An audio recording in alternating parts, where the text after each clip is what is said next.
Assalamualaikum warahmatullahi wabarakatuh. Perkenalkan, nama saya Afisani Putriana. Saya Widya Puspitasari. Di sini kami akan menjelaskan topologi jaringan, yaitu topologi bus. Untuk pertama, penyampaian akan disampaikan oleh Topologi bus. Topologi bus pengertian dari topologi jaringan komputer adalah metode atau cara yang digunakan agar bisa menghubungkan satu komputer dan komputer lainnya. Struktur atau jaringan yang digunakan untuk menghubungkan satu komputer dan komputer lainnya bisa dengan menggunakan kabel ataupun nirkabel atau tanpa kabel. Untuk topologi bus sendiri merupakan suatu cara atau metode yang digunakan dengan menghubungkan dua maupun lebih pada komputer secara serial atau secara berurutan, menggunakan kabel utama untuk pusat lalu lintas data atau sebagai senter. Fungsi dari topologi bus adalah untuk menghubungkan dua jaringan komputer atau lebih agar dapat saling bertukar data atau informasi. Prinsip kerja dari topologi ini yakni menggunakan satu komputer sebagai sampel, lalu memecah jaringannya menggunakan sambungan kabel. Jadi setiap jaringan komputer memiliki bus sebagai konektornya.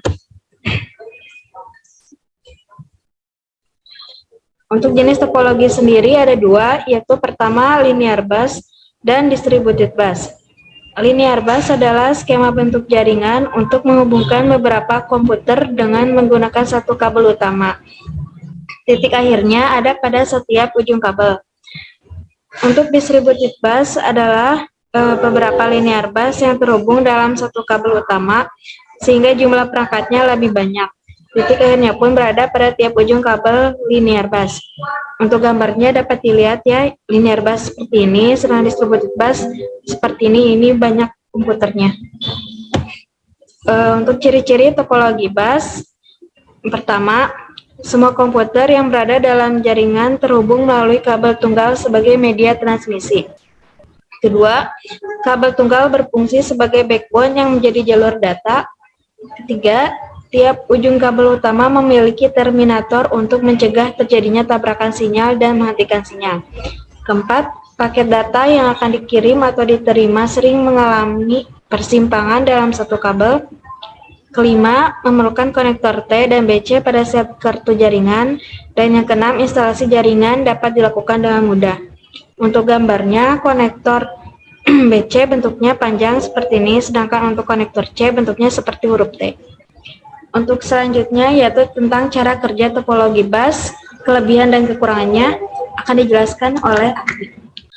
Selanjutnya ada cara kerja topologi bus. Nah, di sini bisa kita lihat ada beberapa komputer terhubung dalam satu kabel, yaitu menggunakan kabel utama yang tujuannya yaitu saling menerima dan mengirim paket data.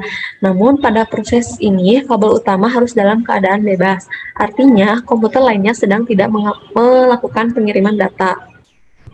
Nah, agar tidak terjadi tabrakan pada data backbone atau pada kabel utama ini, maka harus memanfaatkan yang namanya CSMA atau CD atau Carrier Sense Multiple Access atau Collision Detection.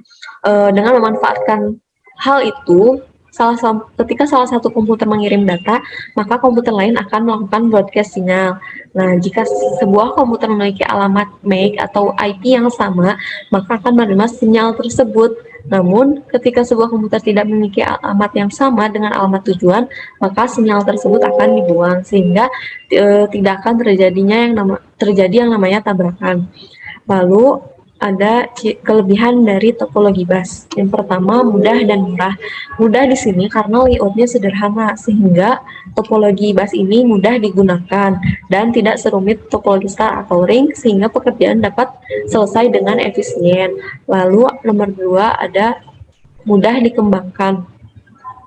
Dalam pembuatannya ini, kita tidak memerlukan yang namanya hardware seperti hub atau switch, karena ketika salah satu komputer klien mengalami kerusakan, perangkat lainnya tidak akan terganggu. Jadi yang hanya perlu dicek dan diperbaiki hanyalah komputer atau bagian yang rusaknya saja.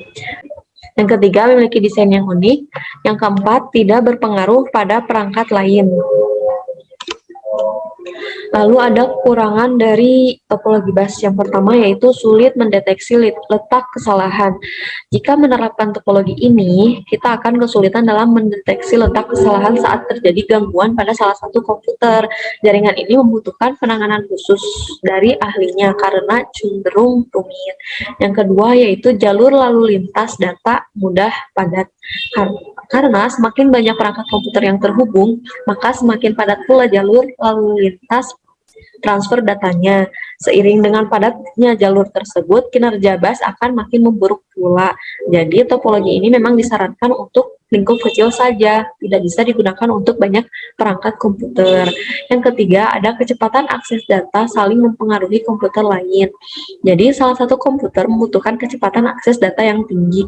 Otomatis komputer klien lainnya akan mengalami penurunan kecepatan. Yang keempat, ada jalur utama error menyebabkan perangkat lain lumpuh. Jadi ketika ada jalur utama mengalami kerusakan, maka perangkat lainnya akan lumpuh.